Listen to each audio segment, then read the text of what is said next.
Hello, welcome in this video. Today we're gonna explain you the main setup possibilities between flat setup, rocker setup and anti-rocker setup.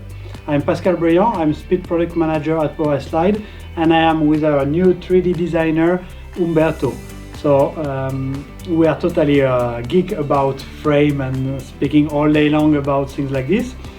And to explain you the different setup, we will start with the flat setup, which is the most common setup on most of Powerslide skate.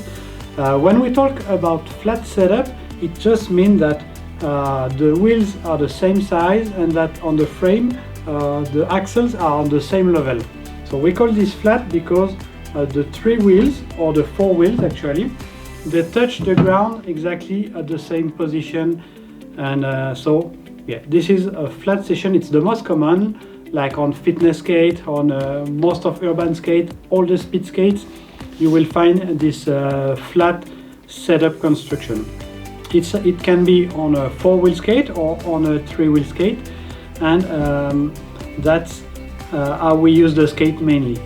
Still, when we have a flat setup, because our wheels are made of polyurethane, we can adjust little bit the pressure on the back part of the skate or on the front part of the skate, which create some little curving effect on the general shape of our frame. And also it can be adjusted little bit by the size of the frame. So for example, on inline skate, when your frame is short, it will be much easier to turn, and when your frame is long, then it will be little more complex to maneuver, but you will get also more stability. So it's little different than ice skate. Ice skate have more a curve, and it's an effect that we can simulate on skate, and Umberto will explain us this part of the skate.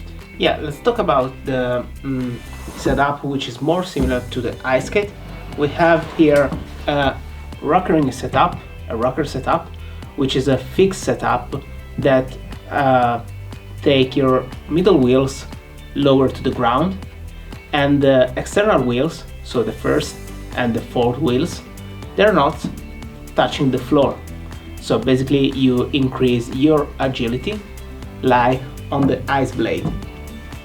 As you see here, the movement is almost the same, so it allows you to turn easily, and it's commonly used for freestyle skates, which you need to have more agility in between the cone.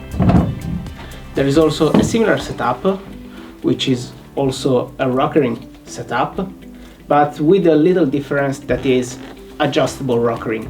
So here we have this central axle and the back axle that are adjustable low to the ground in order to have the same agility that you have with a fixed frame setup. So in which segment do we use mainly this kind of a setup? Like the rockering, for sure, I've never seen it really in fitness. We don't use it in racing also, but what kind of skate will use the rocker setup? It's commonly used for freestyle skates. For example, when we have only 2 wheels touching, 2 middle wheels touching the ground, it's a little bit like we have a super small frame basically. Yeah, we have a really short frame under your feet, and you can put your pressure in the front part, so the back wheels are raised from the floor, and you also can put your weight on the heel part, and you take off from the floor the first and the second wheels. Yeah, and this is a technical effect we can simulate actually on a flat setup. For the exact same organization, if you put your weight more to the back of your skate, this will create more pressure on the back wheels, of course. It will not really lift totally the front wheels, but it will light little bit the front anyway, so you will have a wide contact on your wheels on the back and a little contact in the front, so that also helping you to turn. So rocker frames simulate or exaggerate a lot this effect when you want to turn on a flat setup. So except that it will be super reactive, like you can have really sharp turn with a rocker frame. Yeah, and at least we move to the anti-rocker setup, which is a setup that looks like this. So you have regular wheels on the front and the back of your skate, but in the middle, as you can see, you got the tiny plastic wheels. Those tiny plastic wheels, as we can see also in this model, are raised from the floor. They're not touching. It means that in aggressive skates, when you jump on a rail,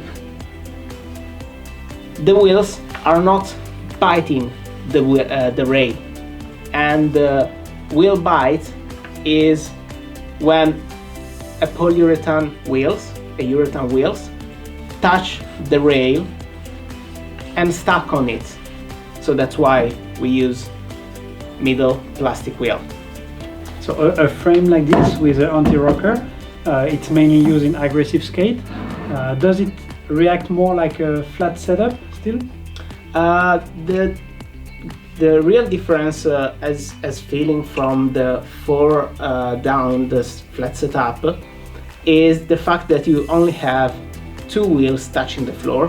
So you really reduce your agility compared to the rockering setup, but at least you have more stability when you jump and you land your jumps. Okay, yeah. So here you can see there is 3 different kind of setup on different kind of skate. We have the flat setup, the rocker setup, and the anti-rocker setup. So when you select your skate, check this. It's quite important to look at this, and it can make really a big difference in the way you practice inline skating. So yeah, at Powerslide, of course, we are passionate about all kind of frame, and with Umberto we design a lot of different setup, and he make real all the idea that the product developer like Matthias, Jürgen, or me, we can propose him in the different period of the year. Thanks for following, and see you in the next technical video. We love to skate.